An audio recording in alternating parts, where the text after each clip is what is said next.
Hello everyone guys, कैसे हैं आप सब। मैं हूं राहुल अग्रवाल और स्वागत करता हूं आप सभी का सफल बैच फॉर सीयूईटी में। तो अभी तक आपने हमारे सीयूईटी वाला यूट्यूब चैनल में सफल बैच के बारे में जरूर जान लिया होगा। यहां हम बहुत अच्छे से कॉम्प्रिहेंसिव मैनर में और बहुत ही आसान भाषा में आपको सीयूईटी से रिलेटेड जितने भी सब्जेक्ट्स हैं जो आपको नीडेड होंगे इस एग्जाम को क्लियर करने के लिए, उसकी तैयारी कराएंगे। और ऐसा कोई सब्जेक्ट हम मिस नहीं करने वाले। और मैं देख रहा था काफी सारे कमेंट्स आ रहे थे कि सर बैचेस कब से शुरू होंगे, पहली क्लास कब होगी, दूसरी क्लास कब होगी, बहुत सारे ऐसे कमेंट्स थे। तो बस थोड़ा सा धीरज धरिए, थोड़ा सा बस पेशेंस आपको रखना है एंड वेरी सून आपको सारी डिटेल्स, पूरा का पूरा प्लान, कौन सी क्लास कब होगी, किस समय होगी, सब पता चल जाएगा। तो आज का हमारा जो टॉपिक है, बेसिकली ये ऐसा टॉपिक है जिसपे हम बहुत ज्यादा चर्चा कर सकते हैं चाहे तो, लेकिन एट द सेम टाइम हमें यह भी ध्यान रखना है कि एग्जामिनेशन पॉइंट ऑफ व्यू से क्या इंपॉर्टेंट है। ठीक है, देखो दोस्तों, किसी भी एग्जामिनेशन की जब हम तैयारी करते हैं ना, चाहे वो सीयूईटी हो, ठीक है, या फिर कोई भी एग्जाम हो, ठीक है, कोई भी एग्जाम हो, डजंट मैटर, आपको एक चीज ध्यान रखनी होती है हमेशा। क्या पढ़ना है ये तो मैं भी बताऊंगा, और भी हमारे बाकी एजुकेटर्स आपको हर दिन बताएंगे कि बेटा ये पढ़ लो, भैया ये पढ़ लो, दीदी ये पढ़ लो, बच्चों ये पढ़ लो। क्या नहीं पढ़ना है ये इंपॉर्टेंट होता है। अगर आपको ये पता चल जाए ना कि मुझे ये नहीं पढ़ना, आपका आधा टेंशन वहीं समाप्त हो जाता है। ठीक है, तो हमारी क्लासेस से धीरे धीरे you will be getting in touch कि भाई क्या क्या चीजें पढ़नी होती हैं, क्या इंपॉर्टेंट होता है, क्या इंपॉर्टेंट नहीं होता है, एग्जामिनेशन पॉइंट ऑफ व्यू से क्या क्या पढ़ना चाहिए। तो दोस्तों, इंट्रोडक्शन की क्लास में मैंने आपको बताया था कि जब भी हम पढ़ेंगे पॉलिटिक्स की, पॉलिटिकल साइंस की सेकेंड बुक, ठीक है, तो इसमें हमारा पहला चैप्टर होगा चैलेंज ऑफ नेशन बिल्डिंग। ठीक है, चैलेंज ऑफ नेशन बिल्डिंग। आपको एक चीज यहां समझनी है कि जो बुक आप पढ़ने जा रहे हो, क्या नाम है उस बुक का? उस बुक का नाम है politics in India since independence.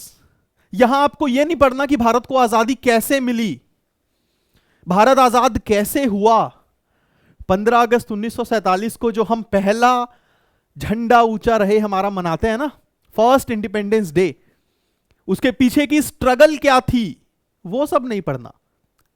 समय रहेगा तो बीच बीच में कभी कभी डिस्कस कर लिया करेंगे, वो एक अलग पॉइंट है।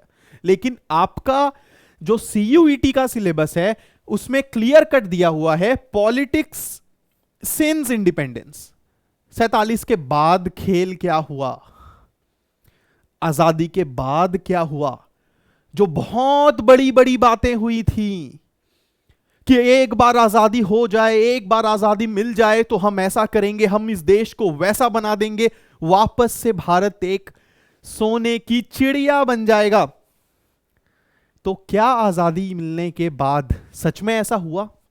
क्या सच में चारों तरफ खुशियां ही खुशियां, चिड़िया चहचहा रही हैं, पेड़ों में फल लदे हुए हैं, लोग खुशियां मना रहे हैं, घरों में खीर सेवैयां बन रही हैं? बिल्कुल हुआ। मैं ऐसा नहीं बोल रहा हूं कि आजादी के बाद मातम था, भाई आजादी के बाद बिल्कुल खुशी मिलेगी।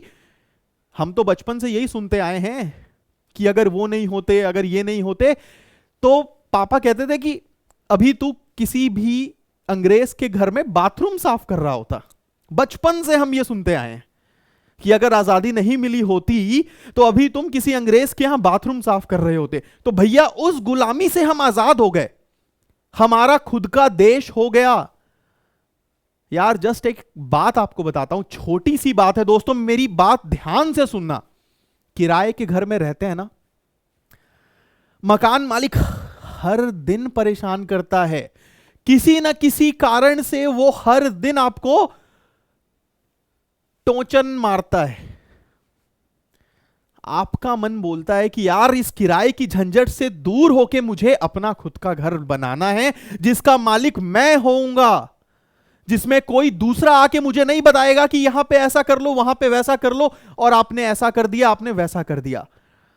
तो जब एक घर जिसका मालिकाना हक मिलता है तो खुशियां ही खुशियां होती हैं। तो ये तो पूरा का पूरा भारत देश था, पूरा का पूरा भारत देश था जिसे आजादी मिलने वाली थी, जो आजाद होने वाला था, जिसके लोग अब खुद तय करने वाले थे कि उनका फ्यूचर, उनका मुस्तकबिल क्या होगा। कोई अंग्रेज, कोई लंदन में बैठा हुआ गोरा डिसाइड नहीं करने वाला था। तो ये तो एक बहुत ही बड़ी बात थी ना, इससे बड़ी तो कोई बात हो ही नहीं सकती। बाकी सारी बातें, बाकी सारी की सारी बातें गई पीछे, आजादी से बड़ा कुछ भी नहीं। लेकिन आजादी अपने साथ क्या लेके आई, और वो हम आज डिस्कस करने जा रहे हैं। तो यहां पे मैं 14 अगस्त 1947, ठीक है, 14th of August 1947 को जो महात्मा गांधी ने कोलकाता में कहा था, उसका जिक्र करके अपनी क्लास शुरू करूंगा दोस्तों। टुमारो, 14 अगस्त को गांधी जी कह रहे हैं कि टुमारो यानी कि कल 15 अगस्त को we shall be free from the slavery. मैंने अभी बाथरूम साफ करने की बात बोली ना, गुलामी, स्लेवरी, हम फ्री हो जाएंगे स्लेवरी से। किसकी? ब्रिटिश डोमिनेशन की स्लेवरी से, अंग्रेजों की गुलामी से। ये गांधी जी कह रहे हैं 14 अगस्त को 1947। ये वो दिन था जिस दिन पाकिस्तान आजाद होता है, 15 अगस्त को इंडिया आजाद होता है। जिस जिस भी मेरे भाइयों और बहनों को नहीं पता, याद रख लेना आज के बाद से कि 14 अगस्त पाकिस्तान आजाद हुआ, 15 अगस्त भारत आजाद हुआ। तो 14 अगस्त को महात्मा गांधी जी कोलकाता में कह रहे हैं कि भैया कल हम फ्री हो जाएंगे स्लेवरी से, अंग्रेजों की। बट ये जो बट है ना दोस्तों, ये जो बहुत बड़ा बड़ा ये जो बट आपको दिख रहा है, ये बट ही हमारा सिलेबस है। अगर ये बट नहीं हुआ होता तो शायद हमारा सिलेबस भी कम हो जाता। बट ये बट ऐसी चीज आ गई जिसकी वजह से हमारा सिलेबस भी बढ़ गया, हमारी देश की राजनीति ही चेंज हो गई, हमारा देश पूरी तरीके से बदल गया। वो बट क्या है अभी देखिए। But at midnight India will be partitioned, tomorrow will thus be a day of rejoicing as well as of mourning। कितनी बहुत जबरदस्त बात, कितनी बड़ी बात गांधी जी ने यहां पे कही कि कल हम अंग्रेजों की गुलामी से आजाद हो जाएंगे। लेकिन जैसे ही रात के 12 बजेंगे, जैसे ही 15 अगस्त आएगी, हमारे भारत देश के 2 टुकड़े हो जाएंगे, पार्टीशन हो जाएगा। और इसीलिए कल का दिन खुशियों वाला भी होगा, मातम वाला भी होगा। एक तरफ खुशी इस बात की कि अंग्रेजों से पिंडा छूटा, दूसरी तरफ दुख इस बात का कि खुद का घर, खुद का देश 2 टुकड़ों में बट गया। तो दोस्तों, पार्टीशन, भारत का विभाजन, भारत का बंटवारा। मेरे बहुत सारे भाई बहन ये सोचते होंगे, मेरे बहुत सारे दोस्त मित्रगण ये सोचते होंगे कि क्या बंटवारा नहीं रोका जा सकता था?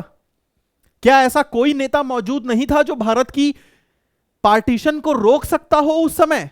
क्या महात्मा गांधी, जवाहरलाल नेहरू, वल्लभ भाई पटेल, राजेंद्र प्रसाद, इतने जो बड़े बड़े विख्यात नेता थे, क्या इनमें वो कैपेबिलिटी नहीं थी कि वो विभाजन को रोक सके?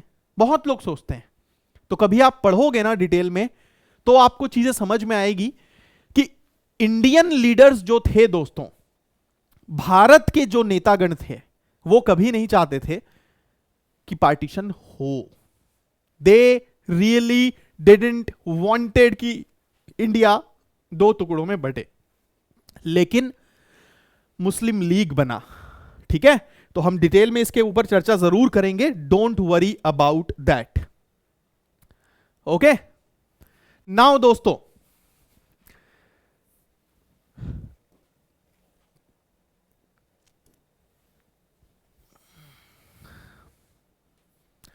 भारत आजाद हो गया। ठीक है, आजादी अपने साथ क्या लेके आई? पार्टीशन। समझ गए आप? चैप्टर का नाम है challenges of the nation building. अब देश के जो पॉलिटिकल लीडर्स थे उनके सामने एक बहुत ही बड़ा सवाल आ गया सामने कि भैया आजादी तो मिल गई, देश भी टूट गया, अब हमारा जो भारत है, जो हमारे पास है, जो चला गया पाकिस्तान में वो तो चला गया, जो हमारा भारत है उसको कैसे बनाया जाए? जिस देश की परिकल्पना हम किया करते थे आजादी मिलने के पहले कि आजादी मिलेगी तो हम ऐसा करेंगे, हम वैसा करेंगे, अब मिल गई, अब कर लो। तो ये जो चैलेंजेस थे नेशन बिल्डिंग के, राष्ट्र निर्माण के, ये ही हम इस चैप्टर में पढ़ते हैं। तो दोस्तों शुरुआत करेंगे चैलेंजेस के साथ। आप यहां पे देख सकते हैं 3 चैलेंजेस। ठीक है, 3 चैलेंजेस आप यहां पे जैसा कि देख सकते हैं देश के सामने थे, जिसको मैं एन्यूमरेट कर सकता हूं आपके सामने। The first and the immediate challenge was to shape a nation that was united. ये बहुत इंपॉर्टेंट वर्ड्स हैं। ठीक है, भारत का सबसे बड़ा चैलेंज, हमारे जो राजनेता थे उनके सामने जो सबसे बड़ा चैलेंज था वो ये था, एक ऐसा देश तैयार करना जो एकजुट हो, जो एकजुट हो। अब यहां पे मैं एकजुटता की बात क्यों कर रहा हूं? तो दोस्तों ये आपके सामने भारत का मैप है। ठीक है, ये है भारत का map, India before and after partition. Bharat आजादी के बाद, विभाजन के पहले और विभाजन होने के बाद। ठीक है, तो ये जितना आपको ये दिख रहा है ना, यहां से लेके यहां तक, ये पूरा इंडिया था यार, पूरा इंडिया था। जस्ट इमेजिन कर लो, अभी तो ये पाकिस्तान है, इधर बांग्लादेश आ गया, पूरा इंडिया हुआ करता था यार, पूरा इंडिया। Just imagine. मतलब मैं कई बार मैं सोचता हूं कि मैं उस जमाने में अगर पैदा हुआ होता तो कराची, लाहौर, इस्लामाबाद, रावलपिंडी, मुल्तान, ढाका, सिलहट, चिटगांव, हम यहां भी घूम रहे होते, वो लोग भी दिल्ली आ रहे होते, नोएडा आ रहे होते, बॉम्बे जा रहे होते। क्या दौर हुआ होगा वो, क्या दौर रहा होगा वो। आज भी मैं जब सोचता हूं ना कि इतना प्यारा देश टूट गया, कुछ लोगों की छोटी मानसिकता के कारण, कुछ लोगों की जिद के कारण, अंग्रेजों की डिवाइड एंड रूल पॉलिसी के कारण, तो आज भी आंखें नम हो जाती हैं, थोड़ा सा मैं भावुक हो जाता हूं। तो आप सोच लीजिए उस समय क्या हाल हुआ होगा। ठीक है, तो दोस्तों देखिए, ये जो एरिया आप देख रहे हैं, ठीक है, ये जो एरिया आपके सामने रेड सर्कल में है, और इधर वाला ये जो एरिया है, देखो पहली बात, मेरे मैपिंग में, मेरे सर्कलिंग में कमेंट्स मत करना कि सर आपका ये गोला तो इधर आ गया, ये तो हमारा गुजरात है। राहुल सर ने गुजरात को भी पाकिस्तान में बोल दिया, वीडियो को डिसलाइक मार दो, वो मत करना यार। ठीक है, गोला थोड़ा बहुत इधर उधर घूम जाए, इतना समझ लेना कि मैं बताना क्या चाह रहा हूं। ठीक है, ये माइंड को ओपन थोड़ा सा अपना रखना। ओके,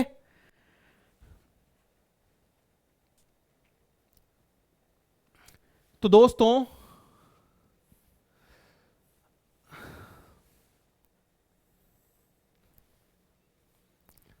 एक बहुत बड़ा सा घर होता है जिसे हम इंडिया कहते हैं।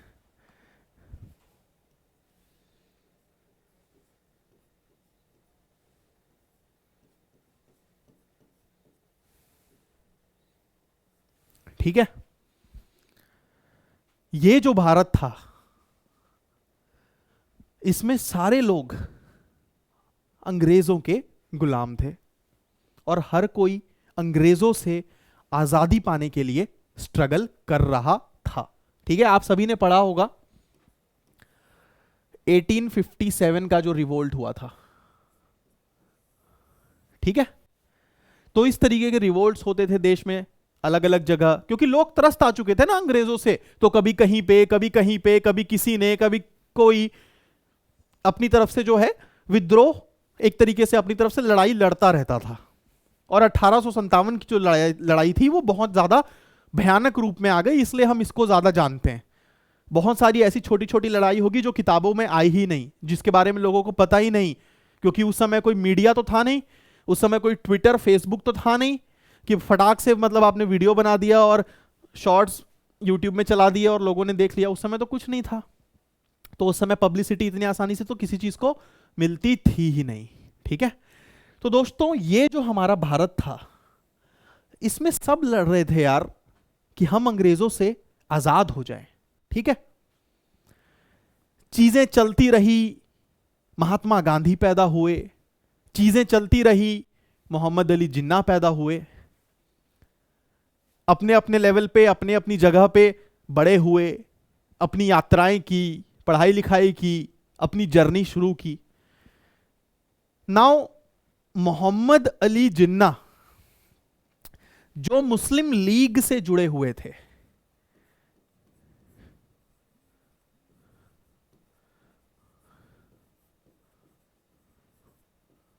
ठीक है, वो एक थ्योरी लेके आती है जिसका नाम है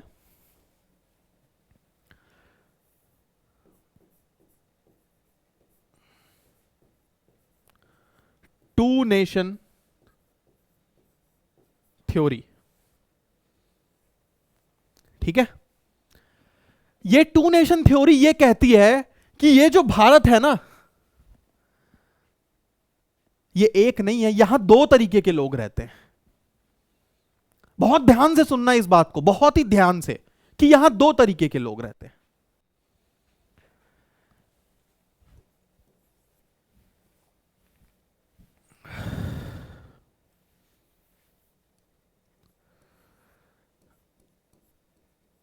हिंदू, मुस्लिम।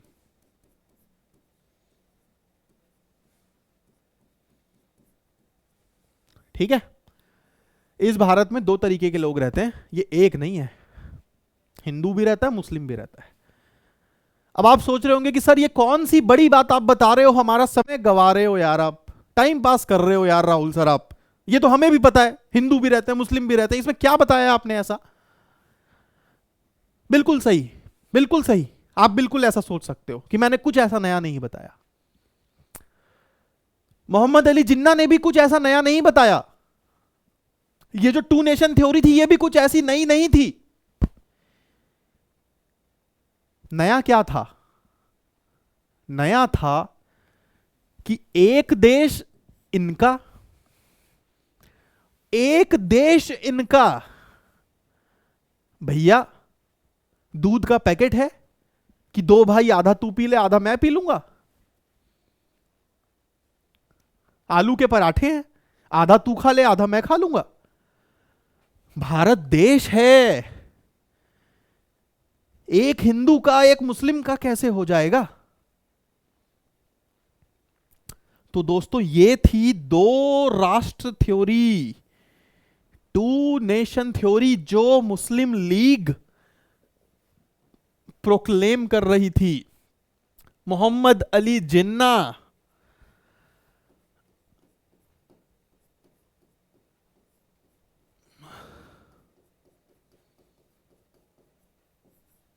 जिसके कर्ता धर्ता थे, जो बाद में जाके पाकिस्तान के राष्ट्रपिता बने, जिस तरीके से हमारे देश में सरकारी भवन में, हर इंपॉर्टेंट उसमें महात्मा गांधी की बड़ी सी फोटो लगी होती है ना। पाकिस्तान में देखना जिन्ना की लगी होती है।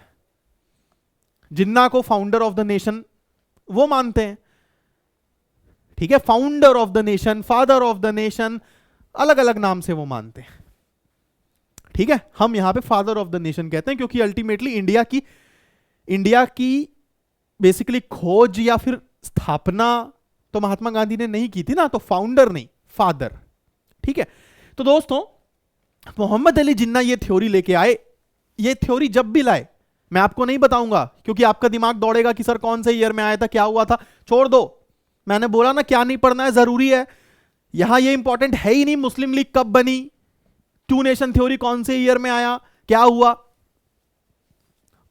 हटा दो। बहुत सारे काम होंगे आपको, क्लास खत्म होने के बाद आपको वेब सीरीज देखनी होगी। यार मैं क्यों आपका टाइम वेस्ट करूं, सिंपल सी बात है। मैं भी समझ रहा हूं, मुझे भी तो देखनी है, मुझे भी एंड करके देखनी है, तो कोई टेंशन की बात नहीं है, ठीक है। तो देखो, टू नेशन थ्योरी आई। ये टू नेशन थ्योरी तब आई जब देश आजाद नहीं हुआ था, आजादी की लड़ाई चल रही थी, अभी भी आजादी नहीं मिली, अभी अंग्रेजों से लड़ाई चल ही रही है, अंग्रेजों ने हमारा पीछा नहीं छोड़ा। उस बीच में ये तीसरी लड़ाई आ गई। भाई आदमी किस किस से लड़े, किस किस से लड़े। आप ये सोचो कि आपका घर किसी गुंडे के कब्जे में है, आप उस गुंडे से लड़ रहे हो कि भाई तू कब्जा छोड़, मुझे फ्री कर।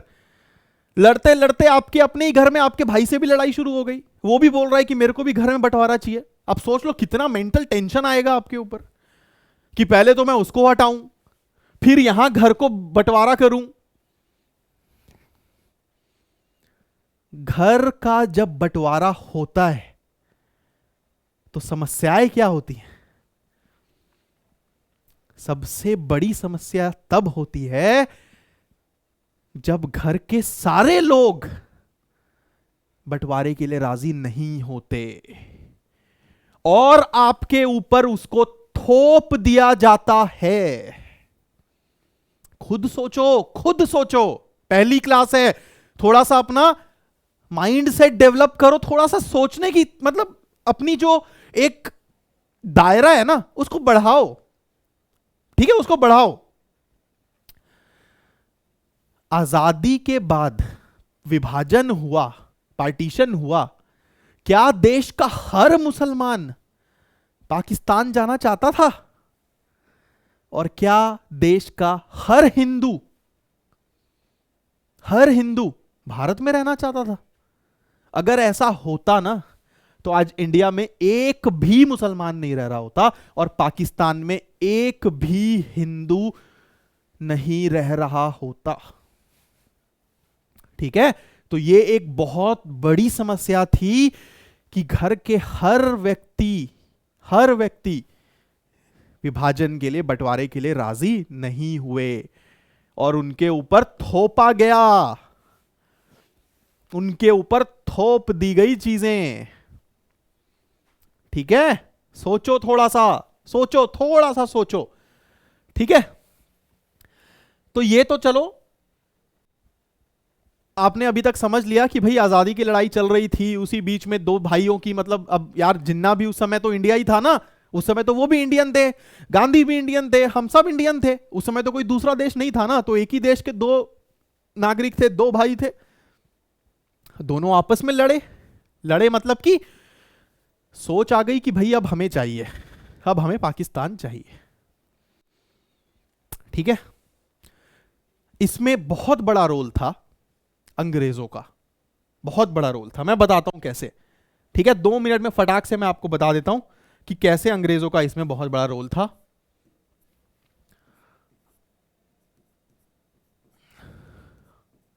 आप खुद भी सोच रहे होंगे ना कि अचानक से दूसरे भाई को बंटवारे का ख्याल कहां से आ गया। पक्का किसी ने रात को फोन में भड़काया है। यही होता है ना कि पक्का कोई उसको गलत दिशा में लेके जा रहा है और जिस वजह से वो भड़क रहा है और मुझसे लड़ाई कर रहा है, ठीक है। तो ऑल ऑफ अ सडन ये सोच नहीं आ गई कि हमें पाकिस्तान चाहिए। दोस्तों, कोई भी चीज अचानक से नहीं होती, दिखती है कि अचानक से हो रही है, लेकिन हो रही होती है, धीरे धीरे धक्का लग रहा होता है, हल्के हल्के पुश कर रहे होते हैं। और जब पुश कर रहे होते हैं, अगर उस समय आप नहीं चेते, उस समय अगर आपने मेजर्स नहीं उठाए, तो यही होता है जो हुआ। ठीक है, सो डिवाइड एंड रूल।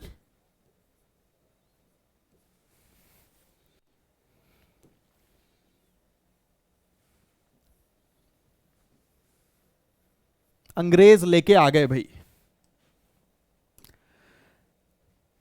ठीक है, इसका पहला और सबसे इंपॉर्टेंट कदम जो था वो था 1909 में। ये इंपॉर्टेंट है इसलिए आपको बता दे रहा हूं, मॉर्ले मिंटो रिफॉर्म्स।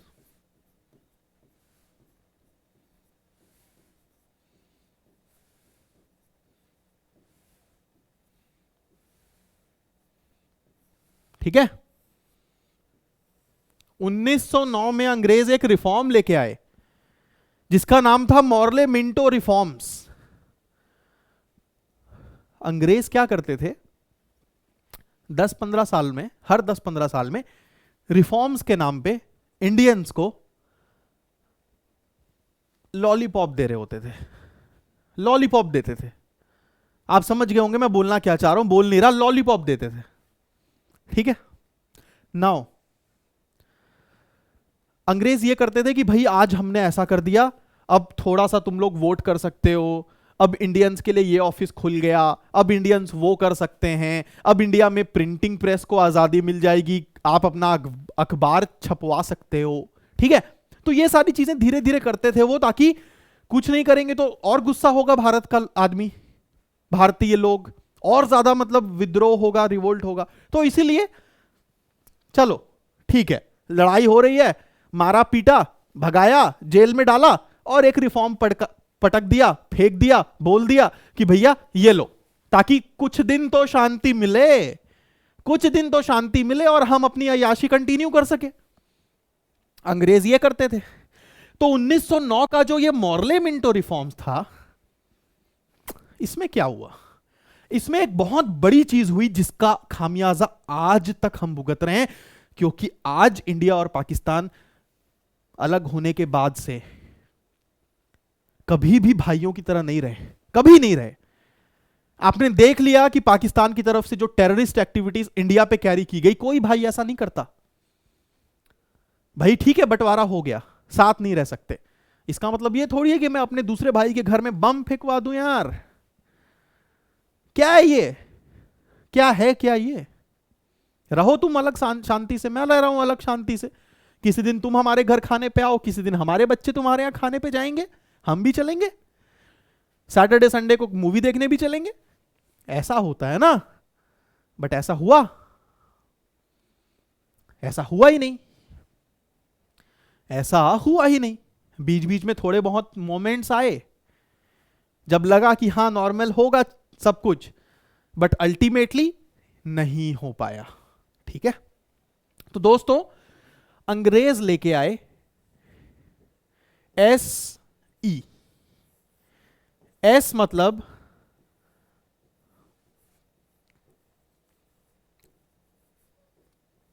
सेपरेट, अलग।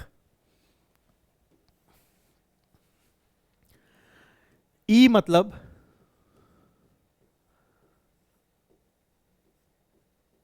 इलेक्टोरेट। क्या है ये,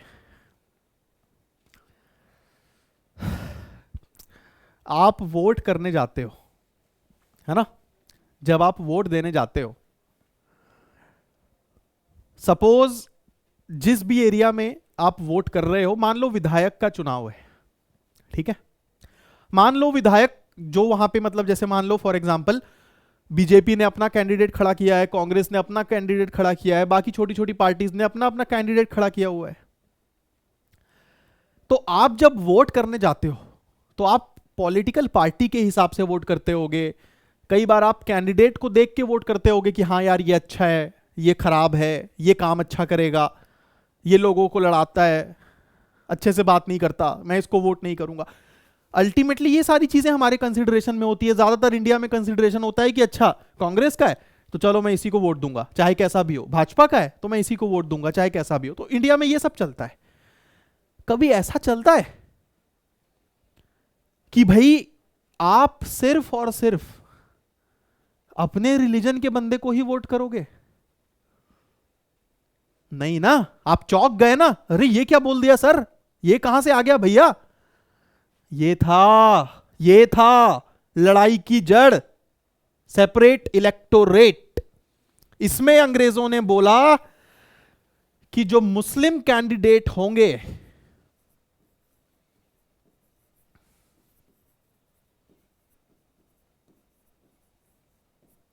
ठीक है, जो मुस्लिम कैंडिडेट होंगे उनको सिर्फ मुस्लिम वोटर्स ही वोट करेंगे, हिंदू वोटर्स वोट नहीं करेगा। तो इससे ये हो गया, ये इंश्योर हो गया कि भैया कोई ना कोई तो मुस्लिम कैंडिडेट जीतेगा ही। समझ रहे हो आप बात को? तो अंग्रेज ये डिवाइड एंड रूल की पॉलिसी लेके आए हिंदू मुस्लिम को लड़ाने के लिए। अब आप सोच रहे होंगे कि सर जब अंग्रेज ये कर रहे थे तो हमारे गांधी जी, हमारे जो मतलब उस समय तिलक और जो हमारे नेता थे वो क्या आंख बंद करके बैठे हुए थे? क्या वो कुछ नहीं बोले? बोला उन्होंने, गए अंग्रेजों के खिलाफ अपने अपने तरीकों से। तभी तो बीच में भगत सिंह आए, बहुत सारी चीजें हुई, बहुत सारी चीजें हुई। लेकिन अंग्रेजों का सिस्टम इतना बड़ा था, इतना फोर्सफुली वो करते थे कि हम कुछ कर नहीं पाए। हमारी उस समय इतनी कैपेबिलिटी नहीं थी, हमारी उस समय इतनी शक्ति नहीं थी कि हम इतना बड़ा जो यूरोप का एक सिस्टम है जिसने सिर्फ भारत को ही नहीं बहुत सारे अलग अलग देशों को अपना गुलाम बनाया हुआ है। और ये आपको पता चलेगा जब आप सर्च करना कि 1947 से लेके 1950-55 तक कितने देश आजाद हुए, तो आपको दिखेगा कि सिर्फ भारत ही अंग्रेजों का गुलाम नहीं था, बहुत सारे देश थे जिसको अंग्रेजों ने अपना गुलाम बनाया हुआ था। तो एक ऐसा सिस्टम, इससे पार पाना, लड़ तो सकते थे, एक आध को मार भी दोगे, बट अल्टीमेटली वही आपको हरा देंगे। इसीलिए ये जो मैं यहां लिख रहा हूं ना, अब आप समझोगे।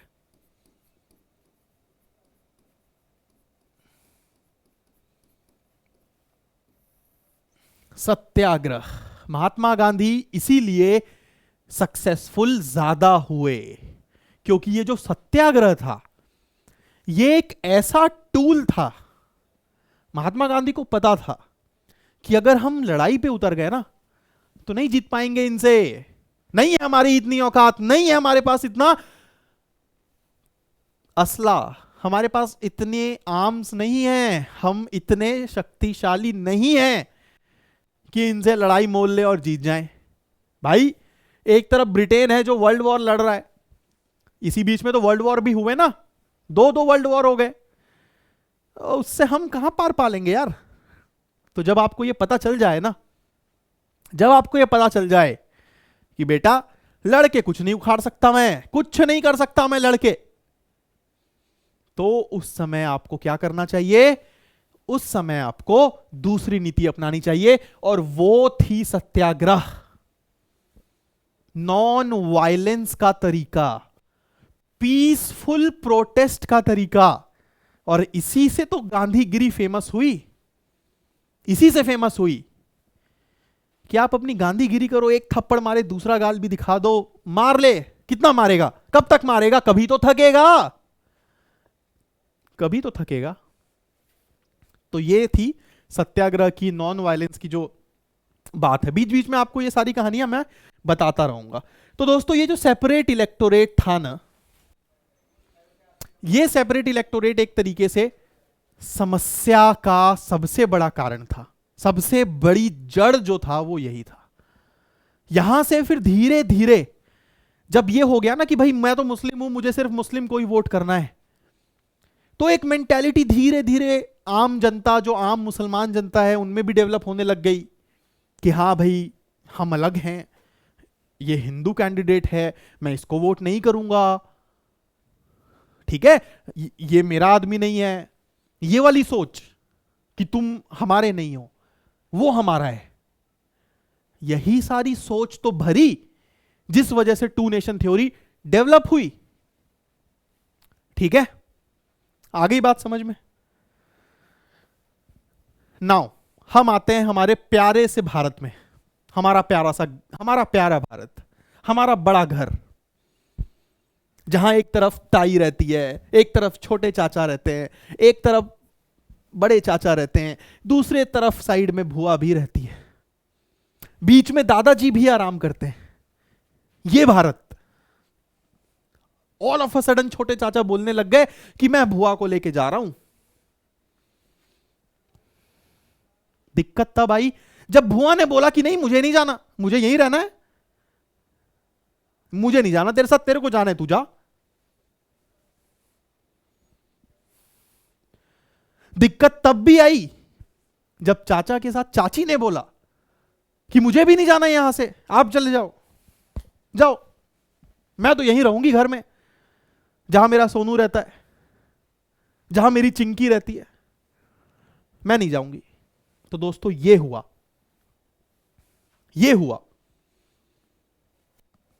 ठीक है, समझाता हूं आपको थोड़ा सा इसको, मतलब मैप के हिसाब से।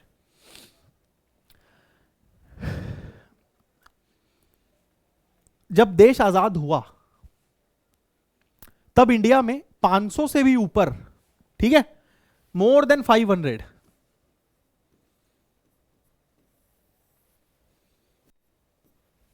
एग्जैक्ट नंबर पता करके कमेंट्स में बता देना, नहीं बता रहा हूं कारण है उसका, ठीक है, कितने एग्जैक्ट पढ़ो, सर्च करो, बताओ कमेंट्स में। 500 से ज्यादा भारत में प्रिंसली स्टेट्स हुआ करते थे। ये वो प्रिंसली स्टेट्स थे जैसे कि हैदराबाद, जैसे कि कश्मीर, जैसे कि त्रावणकोर, मणिपुर, भोपाल, ये सारे छोटे छोटे प्रिंसली स्टेट्स थे। उस समय इतना बड़ा महाराष्ट्र, मध्य प्रदेश नहीं था ना, उस समय छोटे छोटी रियासतें हुआ करती थी, और ये जो रियासतें थी इनका अपना अपना राजा हुआ करता था, और ये राजा अपनी रियासत को कंट्रोल करता था। अब जैसे भोपाल है तो भोपाल में अपना एक राजा है, वो भोपाल की जनता को कंट्रोल कर रहा है। अब वो जो राजा है वो है तो ब्रिटिश के ही अंदर, लेकिन कम से कम अपने एरिया में उसी की चलती है। समझ गए आप बात को? तो ये छोटे छोटे प्रिंसली स्टेट थे जब भारत आजाद हुआ। नाउ आजादी के समय अंग्रेज तो पूरी तरीके से, मतलब अंग्रेज तो चाहते ही थे ना कि चाचा अलग हो जाएं भुआ को लेके, अंग्रेज तो चाहते ही थे ताकि पापा और चाचा जीवन भर लड़ते रहें, जीवन भर लड़ाई करते रहें, ना पापा तरक्की कर पाए ना चाचा तरक्की कर पाए। देख लो आज बगल में अगर पाकिस्तान नहीं होता, बगल में ऐसा देश नहीं होता जिससे हम दिन रात अपने आप को प्रोटेक्ट करते हैं, तो आज हम उसी पैसे को लगाते ना डेवलपमेंट में। समझ रहे हो आप बात को? तो अंग्रेज तो चाहते ही थे कि भैया इनको आजाद कर देते हैं, दो देशों को आजाद करते हैं, आपस में लड़ते रहेंगे जीवन भर, हम अपना मौज। देख लो इंग्लैंड कहां है आज, मौज में है, सारा यहीं का है, मौज में। और यहां देख लो क्या हो रहा है, एशिया कप होगा अगले साल, इंडिया बोल रहा है हम नहीं जाएंगे, वर्ल्ड कप होगा अगले साल, पाकिस्तान बोल रहा है फिर हम भी नहीं आएंगे। तू मेरे घर में क्रिकेट नहीं खेलेगा, मैं तेरे घर में क्रिकेट नहीं खेलूंगा भाई, बात खत्म। ये चल रहा है यहां पे, वो अलग लेवल की चीजों पे लड़ रहे हैं, हम यहां पे इन सब पिटी इश्यूज पे, छोटे छोटे मुद्दों पे लड़ रहे हैं। ठीक है, भारत को क्रिटिसाइज नहीं कर रहा, कर ही नहीं सकता, लेकिन रियलिटी बता रहा हूं ना, रियलिटी तो यही है।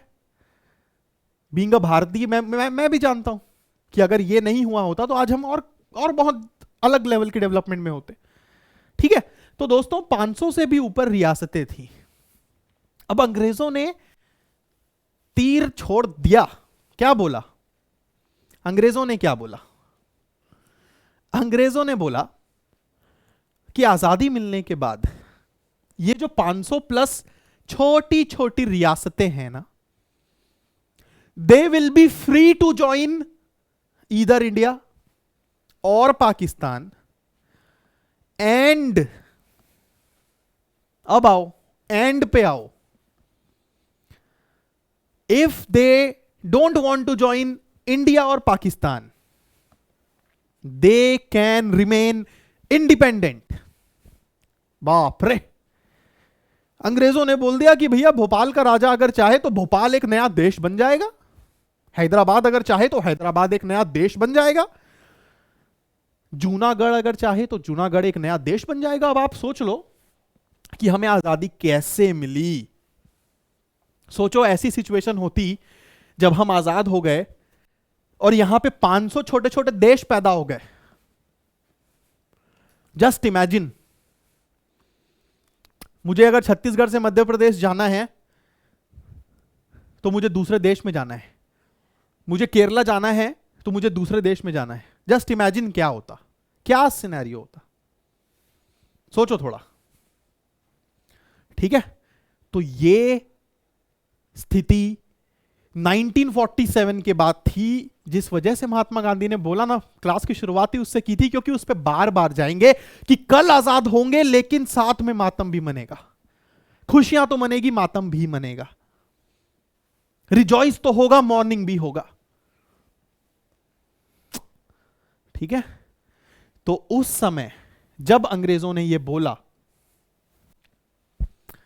तो उस समय ऑलमोस्ट सारे प्रिंसली स्टेट्स ने इंडिया को चुना, नहीं तो ये इतना आसान नहीं हो पाता।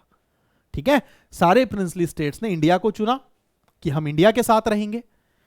कुछ ऐसे प्रिंसली स्टेट्स थे जैसे कि कश्मीर, जो आज तक मुद्दा जो चल रहा है, जैसे कि हैदराबाद, जैसे कि जूनागढ़, जैसे कि त्रावणकोर और मणिपुर। सुन लेना ध्यान से, ठीक है, सुन लेना ध्यान से। नोट्स तो यार आपके पास भी एनसीईआरटी है, सोशल मीडिया के जमाने में हो, 12वीं में पढ़ रहे हो यार, सब पता है, सबको सब पता है, सबको सब पता है। तो मैं अलग से यहां पे लिखवाता बैठूं, आपको भी मजा नहीं आएगा ना। सुन लो क्या क्या बोला, जूनागढ़, त्रावणकोर, हैदराबाद, कश्मीर, मणिपुर। तो ये 4-5 कुछ ऐसे ऐसे प्रिंसली स्टेट्स थे जिन्होंने बोला कि भाई हम इंडिपेंडेंट रहेंगे, हमें नहीं जुड़ना किसी के साथ, हमें हमारा देश चाहिए। तो अलग अलग तरीकों से, जिसके बारे में हम सेकंड पार्ट में डिस्कस करेंगे सेकंड क्लास में, कि किस तरीके से हैदराबाद ने मना किया तो इंडिया ने क्या करके हैदराबाद को अपने साथ मिलाया। आपके मन में यह भी चल रहा होगा कि क्या उस समय जिन्ना भाई कोशिश नहीं कर रहे थे कि ये हमारे साथ आ जाएं? कर रहे होंगे ना। तो भाई 90% से ज्यादा सबने भारत को ही चुना, इसलिए ये टेंशन उतनी बड़ी नहीं। अगर ऐसा होता ना कि 200-250 इंडिया बोल रहे हैं, 100-200 पाकिस्तान बोल रहे हैं, 100-200 इंडिपेंडेंट रहना चाहते हैं, तब आप देखते फिर क्या होता, तब आप देखते किस तरीके का हाहाकार मच जाता। तो वो थोड़ी सी बढ़िया किस्मत थी हमारे राजनेताओं की, थोड़ी सी दूरदर्शिता भी थी कि वो चीज नहीं हो पाई। ठीक है, तो दोस्तों ये तो आपको समझ में आ गया कि प्रिंसली स्टेट्स जो थे उनको ऑप्शंस दिया गया कि भाई या तो इंडिया या पाकिस्तान या इंडिपेंडेंट। ठीक है, कौन कौन से स्टेट्स इंडिपेंडेंट रहना चाहते थे और उन स्टेट्स को कैसे कैसे भारत में मिलाया गया वो भी हम डिस्कस कर लेंगे। थोड़ा सा बस यहां पे कश्मीर के बारे में बता दूं। ठीक है, कश्मीर के बारे में, कश्मीर उस समय हिंदू राजा के रूल में चलता था जिसका नाम था राजा हरि सिंह। ठीक है, कश्मीर के राजा हरि सिंह ने बोला कि हमें तो इंडिपेंडेंट रहना है, हमें नहीं जुड़ना इंडिया पाकिस्तान किसी के साथ। ठीक है, भारत की तरफ से मनाया गया उन्हें डिप्लोमेटिकली भी बहुत तरीकों से कि भाई आ जा यार, अपना ही घर है, कट्ठा जाओगा, कहां जाएगा। तो बोला ना ना ना, मैं उरा ही रह लूंगा, मैं क्यों नहीं जाऊं, मैं यहीं रह लूंगा, मैं नहीं जाऊंगा। ठीक है भाई, थक हार के बोल दिया ठीक है बेटा, जैसा हरि चाहे, जैसा राम चाहे, ठीक है रह तू अकेले। अब पाकिस्तान, कश्मीर बॉर्डर तो है ही, तो पाकिस्तान की तरफ से हमला हो गया कश्मीर पे। इंडिया कभी भी दोस्तों, इतिहास उठा के देख लो, हम कभी भी डिस्ट्रॉयर नहीं रहे, हमने कभी भी विध्वंस नहीं किया।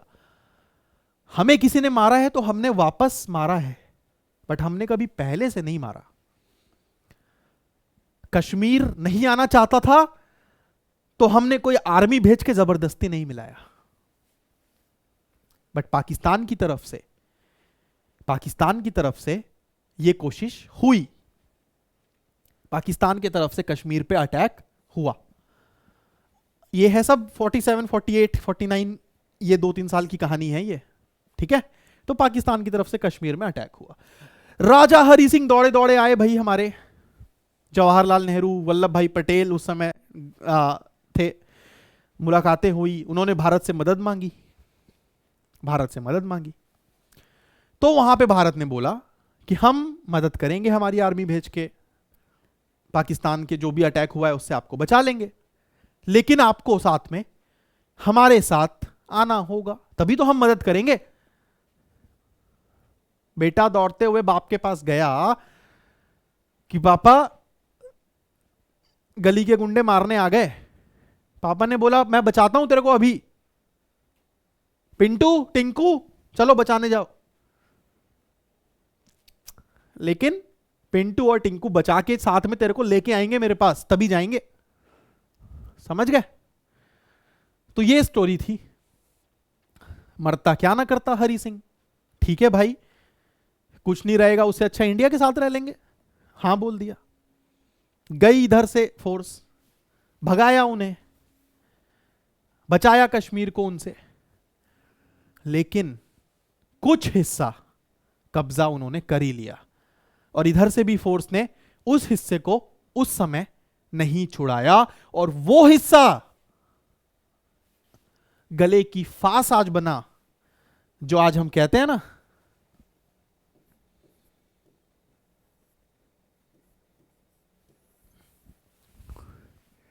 पाकिस्तान ऑक्यूपाइड कश्मीर। न्यूज़पेपर्स पढ़ोगे तो ये टर्म फ्रीक्वेंटली नोटिस करोगे, तो ये इसीलिए था, ठीक है। पाकिस्तान ने इलीगली कश्मीर का कुछ हिस्सा ऑक्यूपाई किया, जिसे आज वो आजाद कश्मीर भी कहते हैं, ठीक है। पढ़ना थोड़ा, मैंने काफी पढ़ा हुआ है, काफी रिसर्च की हुई है इस बारे में, क्योंकि यार लगता है ना हमारा ही तो था, टूट के बिखर गया, बट था तो हमारा ही ना, तो थोड़ा सा जाने यार क्या था, हमारे पुराने लोग कैसे रहते थे, बोलते तो हमारी भाषा ही है, खाते पीते तो हमारे ही जैसा है, पहनते ओढ़ते भी हमारे ही जैसा है, सब हमारे ही जैसा है, ठीक है। तो थोड़ा सा इंटरेस्ट आता है, आपको भी शायद आ जाए आज की क्लास के बाद, ठीक है। तो इस तरीके से कश्मीर ने भारत के साथ एक इंस्ट्रूमेंट ऑफ एक्सेशन साइन किया, ठीक है। ये एक टेक्निकल टर्म है, लीगल टर्म है, कि भाई हम इंडिया के साथ मिल रहे हैं, लेकिन साथ में उस इंस्ट्रूमेंट ऑफ एक्सेशन में बहुत सारे स्पेशल अधिकार भी उन्होंने मांगे, और वही स्पेशल अधिकार जो थे वो आज तक चले आ रहे थे, जिसे 2019 में नरेंद्र मोदी की भाजपा सरकार ने खत्म किया, और जम्मू कश्मीर को जो स्पेशल राज्य का दर्जा था, जो तब से चला आ रहा था, उसको हटा के यूनियन टेरिटरी घोषित कर दिया। एक ही देश में अलग अलग राज्यों में, आप खुद सोचो ना, घर में 5 बेटे हैं, एक को अगर बाप ज्यादा देगा, 4 को नहीं देगा, तो कहीं ना कहीं तो लड़ाई होगी ना, चाहे कितने ही मैच्योर हो, चाहे कुछ हो, कहीं ना कहीं तो बहस होगी। तो वही चीजें भारत के साथ कश्मीर को लेके चलती चली गई। कश्मीर जो है कहीं ना कहीं बहुत सारी गलत चीजों का सेंटर बन गया, जो उसको नहीं बनना चाहिए था। ठीक है, तो अब आप इमेजिन कर लो। क्या इमेजिन करवा रहे हो सर? इमेजिन कर लो कि कश्मीर जैसा अगर एक दो और कहीं बीच में आ गया होता तो क्या होता, कैसे निपटा जाता। निपटा तो जाता, डरा नहीं रहा, लेकिन जस्ट इमेजिन करवा रहा हूं क्या होता, क्या होता। ठीक है, सोचना। तो इन्हीं बातों के साथ मैं राहुल अग्रवाल आज की क्लास करता हूं समाप्त। सोचना जरा जिन पॉइंट्स पे मैंने कहा है, बताना जरा कमेंट्स में कैसा लगा आपको आज का ये लेक्चर क्लास डिस्कशन बड़े भाई का छोटे भाइयों से, कैसा लगा जरूर बताइएगा। कुछ भी कमी बेसी रह गई हो कि सर ऐसा थोड़ा सा ये कर लेते, सर थोड़ा सा वैसा कर लेते, पिंटू टिंकू की जगह चिंटू विंटू रख लेते, थोड़ा कुछ तो करते यार, तो वो भी बताना कमेंट्स में। ट्राई करेंगे कि आपकी सारी बातों को अगली क्लास में इंप्लीमेंट करता रहूं। तो इन्हीं बातों के साथ आज का सेशन मैं करता हूं समाप्त। धन्यवाद, थैंक यू।